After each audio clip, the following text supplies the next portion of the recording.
Welcome to the Lauder Institute at the University of Pennsylvania. I'm Jules van Binsbergen, director of the Institute and a finance professor at the Wharton School. And I'm Jonathan Berk, a finance professor at the Graduate School of Business at Stanford University. This is the All Else Equal podcast.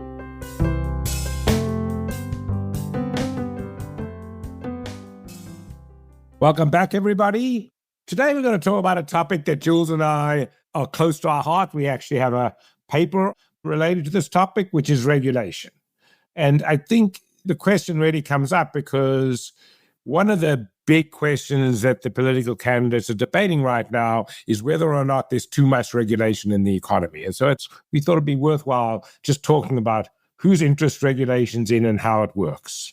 Absolutely. But before we go there, Jonathan, the first question that I have is, suppose you and I were regulators and we saw that there was an issue in a market that we didn't like, and then we wanted to intervene in that market. How are we going to measure success? In other words, how do we know that the regulation is working? The analogy that I always like to make is the analogy to medicine and the human body, right? You have an incredibly complicated dynamic system. You start messing around with one component of it, and the immediate side effect is that all kinds of other things in the human body start doing different things in response to the medicine that you just applied. And that because of these so-called side effects, we generally want to make sure that the side effects are not too intense, but it's even really hard to measure all of the side effects. And then to the extent that there are side effects, people start prescribing more drugs to start to fight the side effects so that in the end, you'll get accumulation of medicine being applied to try to address all these issues. And I think that that happens with regulation too. You implement regulation, something happens that you didn't like or didn't foresee, the so-called unforeseen effects, and then you just implement new regulation and more regulation to start to fight that. And before you know it, you have a very overregulated system. Jules, I think it's much worse than what you just said. With medicine, I would assume the side effects are pure chance. It happens to affect something and there's a pure chance. With regulation, it's not pure chance. When you put regulation in place, this is a classic all else equal mistake. You put regulation in place, people will look at the regulation and change their behavior based on the regulation. And they won't necessarily change the behavior to what you want because they have different incentives than what the regulator has. And so it's a much worse problem than the medical problem. And then the question is, how do you measure it? And indeed, in the medicine case, you do have a very clear control group and an experiment group. You apply the medicine, you compare the outcomes between the two. For the vast majority of policies that we implement, we never get to see that. And so when, say, the SEC implements a new rule in financial markets, we will never know what the counterfactual would have been had the regulation not been implemented. I think the bottom line is, since you know you'll never be able to do the counterfactual, you should tread lightly. Don't make big changes. That's at least my view. Now, regulation, I think, takes it even a step further because with regulation, you're not only qualifying people to do a job as you would for licensing, you're telling them how they're going to do that job. And so that inevitably leads to less people doing the job. And more importantly, it also increases the returns to being really smart. Because if you can figure out a way of doing the job the way you want and staying within the regulation, you get a very big competitive advantage. So one of the real costs of regulation is I think it incentivizes people to spend effort looking to get around the regulation rather than doing stuff to help consumers. And so let's look at one very specific example of this that's particularly relevant for the discussion we're going to have with our guest today, which is that we had a banking sector. The banking sector had very smart people in it. The financial crisis happened. The consequence of it was that the sector became much more heavily regulated. And in response to lots of regulation, both on the banking side as well as in public financial markets, such as public equity markets, we're just seeing that this additional regulation means that the smart people try to start do something else. They're leaving the banking sector, they move into what we call the shadow banking sector, and they essentially start doing the same activities that the banking sector was doing before, but just the smarter people do it in a smarter, unregulated way through the shadow banking system.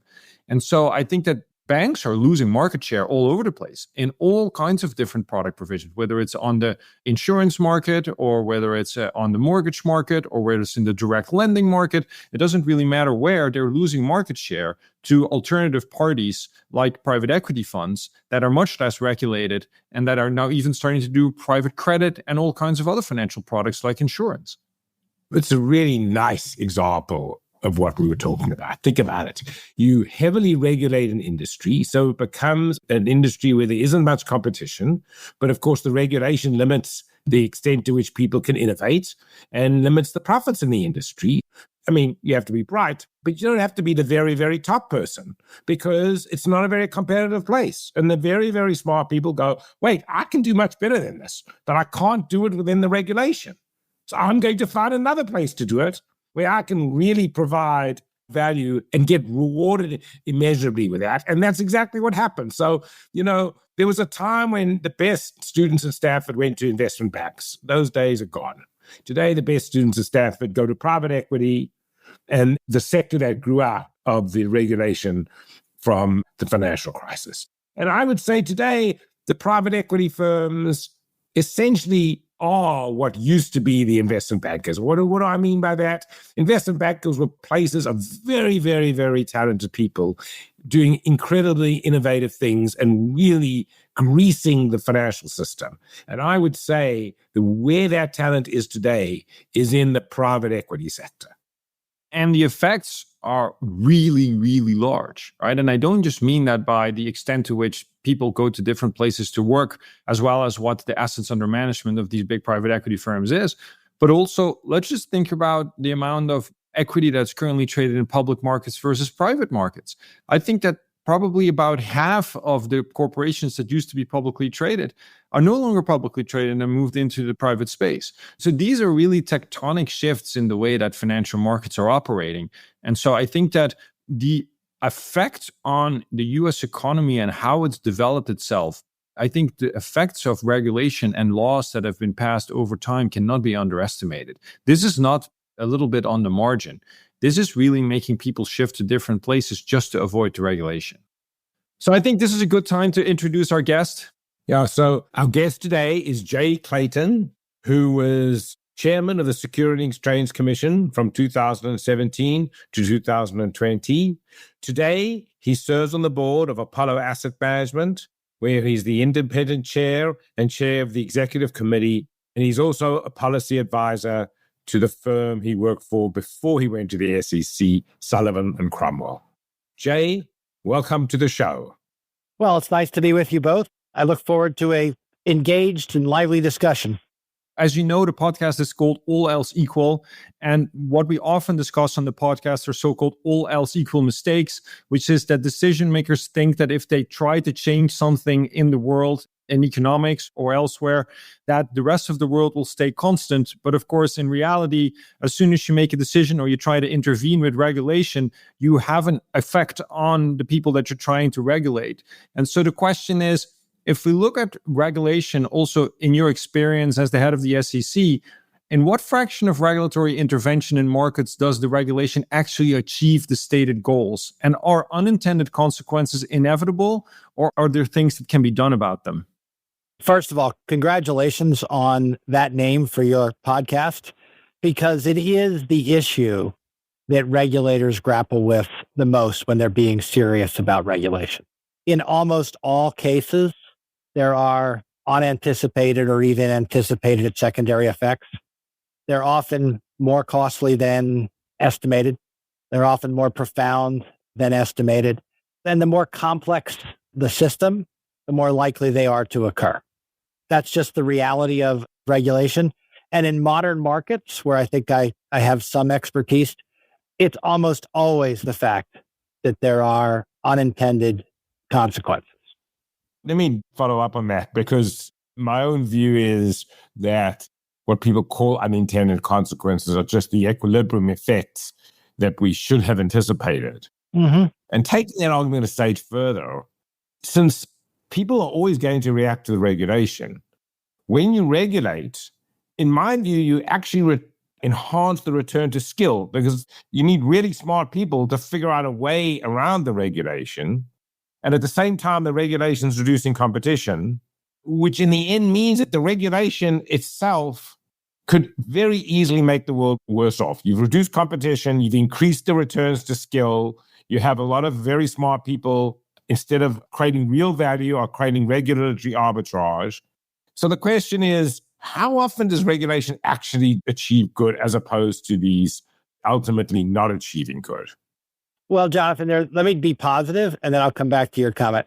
There are areas where regulation achieves good. One of the most notable is when there are information asymmetries, and you are rewarding people who have better access to information, sometimes even created by other regulation.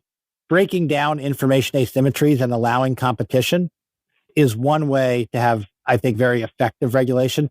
And you can see this in retail investment advice and retail investment products.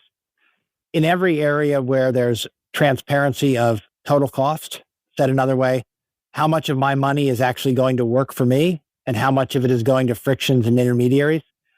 When you have good disclosure around that, prices come down, the consumer wins, you have good competition. There are a lot of other areas where regulation does create some of those very asymmetries in information you're looking to get rid of. And I can think of a number of those. But coming back to rewarding skill and what it means for the long run, it'll be shocking for you to hear me say there was a lot of good that came out of Dodd-Frank, and a lot of the good came out of unintended consequences. Dodd-Frank basically said, hey, we're going to shrink the banking system. We're going to require more capital. We're going to take some instruments off the books of banks. But in a credit-based economy, that's either going to result in a shrinking of the economy or credit being created elsewhere. And in the US, the amount of credit being created elsewhere over the last 15 years ballooned. And now it's remarkably competitive in that area. So we have, I think, more competitive credit markets, more diversified credit markets as a result of people entering the non-bank credit provision markets. Basically, more than 50% of the world's non-sovereign credit is now created in the US, and a majority of it is created outside the banking system. But Jay, to put a different spin on that same point, right? If we really regulate banks, but the consequence of that high regulation for banks is that we're moving this activity into the shadow banking sector where it's not as regulated, right? If we, for example, think about private equity and private debt markets, the number of firms publicly traded has gone down by a lot. It's all moved into private equity markets. A lot of the bank activity that we've seen before has gone into private credit markets. Can that also not be interpreted as just that both public markets and banks are just overregulated? I understand that you call that unintended consequences, but is this a good thing? Wouldn't it have been better to not regulate this much to begin with? The answer to your question quickly is yes. But what I'm saying is sometimes the unintended consequences do result in competition and a response. Oh, yes. And look, to your point, equity and debt markets are differently. Our equity markets are ridiculously overregulated. The fact that we have less than half the public companies we used to, and that we use the public equity regulatory system for things that go way beyond what I would say is financial efficiency, transparency, and investor protection, but go to social engineering, is an absurd result. And that's why we have fewer public companies. The credit markets are a little bit different. What we've done in the credit markets is we said we're going to have a very stable banking system, particularly at the core of the banking system, and that what I would say is specialty credit and other forms of credit will be created or held outside the banking system. The question of whether that's risky or not depends on what the other side of the balance sheet looks like. How do you finance the provision of that credit? Yep. If you finance it without leverage and you finance it with equal duration, no problem. If you add a lot of leverage and you have duration mismatch, big problem. Indeed. And of course, this new private credit is not financed by deposits, this super short-term deposit thing with guarantees from the government. So that certainly seems like an improvement to me. Jay, let me push back a bit on this and let me give you my perspective. Okay, if there was an all-knowing central planner, the world would be better off. Okay, we wouldn't need markets. We would just have this all-knowing person correctly assign value and everybody would be very happy. But the problem is there isn't an all-knowing person. And so in that world, a regulator's coming in and deciding, look, the world could be better. and I'm going to then put in a set of laws to make the world better. At the same time, though, there are very, very smart people on the other side who get affected by those laws. And those very smart people are going to think, well, given the new environment I'm in, how do I make a lot of money for myself? And it seems like that asymmetry of the really smart person against the regulator leaves the regulator at a tremendous disadvantage, so that in the end, those smart people will find a way around the regulation. No? Well, regulatory arbitrage is as old as regulation. For years, you had limitations on leverage in equity markets, and then somebody invented swaps. And it's the same type of economic exposure, borrowing to take a long or a short position, as it is to put a swap on. One has a different capital charge to the purchaser than the other. And of course, the users and providers of swaps basically were able to make more money than was expected when you had regulation based purely on the margin rules. So these types of, I'll call them regulatory testing, go on all the time. The question is, Jonathan, to push back on you, when regulation becomes outdated, how do you test it? Well, I would say we should really think much more carefully about regulation, and we should use it a very sparing stick, and that we should think much more about incentives of the players involved. So it's easy to say, okay, let's ban insider trading. And so you can write a law that bans insider trading, and somebody else will come around with a form of insider trading which doesn't exactly follow the law. And then you have to then plug that hole. And before you know it, you're just plugging holes. Another possibility is we could say, well, wait a minute. What if we allowed insider trading and allowed markets to work so that the information comes out very quickly? And so the cost to the insider trading isn't that high. I mean, those are two different ways of solving the same problem. And I don't think we give enough thought to having an incentive-compatible way of doing it. I agree with you. And I do think that we often, when we're crafting regulation, compare regulation A to regulation B and don't start with the idea of what if we don't have any regulation? Yeah. It's a very good lens through which to view a problem. Where the debate often is politically, which I find very frustrating, is it's often characterized as, well, it's the bad people who don't want regulation. And so therefore, for the good people, we need the regulation, to put it very simply. But really, nobody's thinking, no.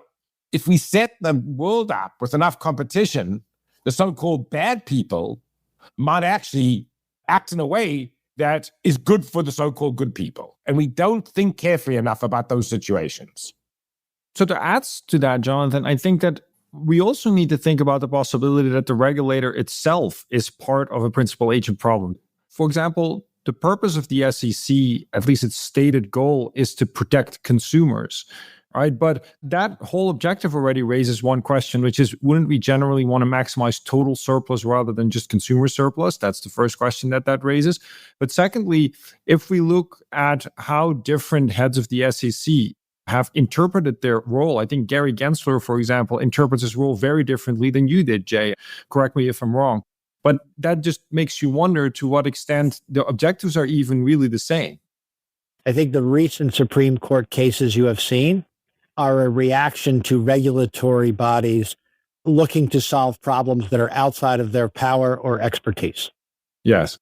And that the promise of the New Deal and the promise of separate independent regulatory agencies was that they would apply their expertise in a narrow area. And we've gotten way beyond that. That is a fact.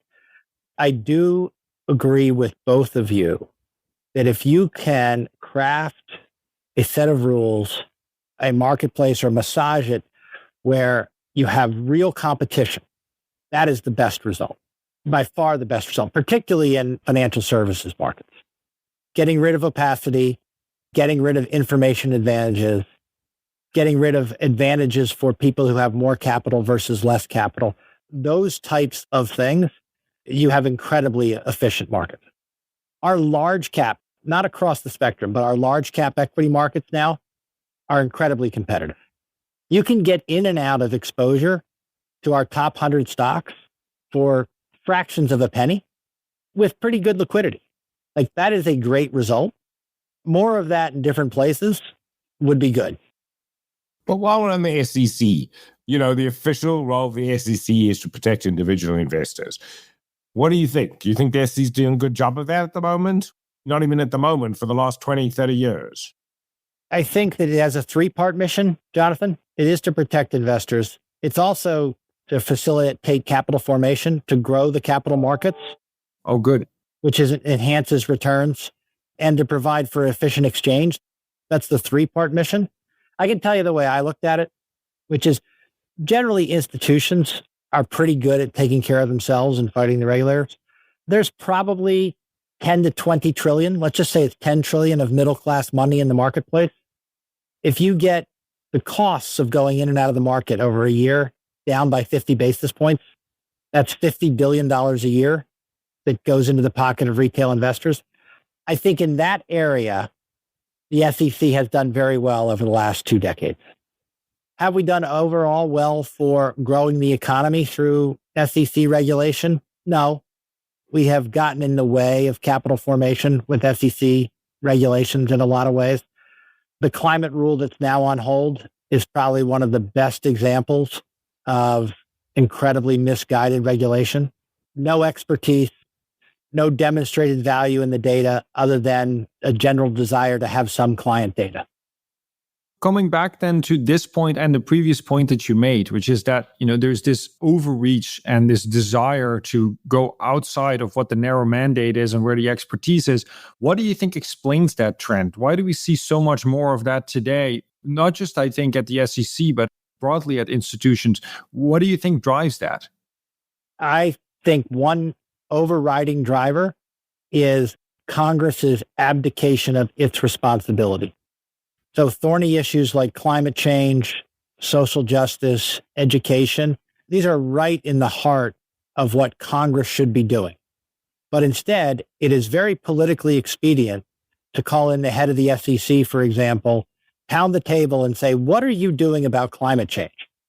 The member of Congress tweets that out with a picture of them being all agitated and says, look what I'm doing to respond to the risks of climate change.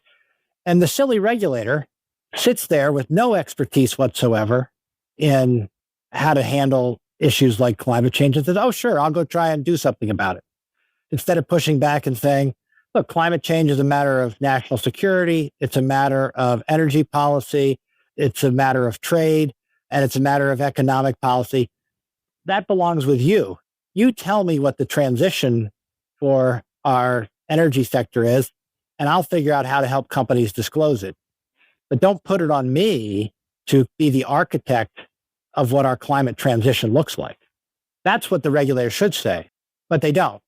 They kowtow to the politicians and they say, I'll take care of it. Has that always been the case? No. So what's so new about, is it that the problems are harder and Congress doesn't have good solutions for it, that we see it more now, or the political gridlock? Why is it happening now? It's because of a number of factors. First, more political gridlock due to more partisanship in U.S. legislatures because of redistricting. And you have a vast majority of the districts that are either heavy left or heavy right. But then you also add to that the instant gratification of social media and the desire to put something out that you're doing something about this. And the regulators were, an easy third party. Think about the fact that the SEC was asked by many members of Congress to deal with campaign finance reform. Now, what does the Securities and Exchange Commission know about campaign finance? Nothing. But the SEC willingly said, you know what, we'll look at it. We'll see what we can do. Well, of course, that was 20 years ago. Nothing has happened because Congress was able to push its responsibility to a regulatory agency. Yeah. I mean, one of the issues with the SEC that I find really worrying is the fact that the votes of the commission is so down political lines. It really makes you wonder if we can make dispassionate, value maximizing decisions. It seems like every single thing has to be cast in the light of whatever political debate is going on at the time. Well, I think you're right, Jonathan. If you look at the makeup of the commission over the last 30 years, it has very few people who have meaningful experience in our financial markets. Most of them come from the political area, and they're not bad people, but you're just going to gravitate toward the issues you know. And if you come from the political area, not the markets area, you'll gravitate toward political positions. Well, Jay, it's been an interesting conversation. Unfortunately, like many things today, solutions do not jump out at us, put it that way. I want to compliment you guys. The fact that you ask these provocative and direct questions, you don't get solutions till you understand the problem. And we certainly don't shy away from the hard topics on this podcast, indeed. But if you thought about, suppose you wanted to go and fix the system, where would you start? I think that is a hard one, because at least if you knew where the first step was, that would be helpful. I do think the first step is a retrospective review, to your point, which is what are the major rules that had significant unintended consequences, negative ones, and how can we review them? Instead of just continuing to say, what's the next problem over the transom? Go back and look what you've done over the last decade and say, what did we get right? What did we get wrong? In that sense, I think there's this huge asymmetry between implementing a rule and abolishing one, right? I mean, I think that there's such an asymmetry in that adopting yet another one to fix all the problems that the previous ones caused is so much easier than to actually actively deregulate. I think that the total amount of regulation of financial markets today compared to when the SEC started is uncomparable. Correct. And some of it is very good. Most of it is fairly inconsequential, and there's some that's very bad. Well, on that note, thank you very much, Jay, for joining us. Thank you so much. It was great. Thank you. Okay. Take care, guys. Thanks for listening to the All Else Equal podcast. Please leave us a review at Apple Podcasts. We'd love to hear from our listeners. Also, be sure to catch our next episode by subscribing or following our show wherever you listen to your podcasts. For more information and episodes, visit allelseequalpodcast.com or follow us on LinkedIn. The All Else Equal podcast is a joint production of Stanford University's Graduate School of Business and the Lauder Institute at the University of Pennsylvania. It is produced by University FM.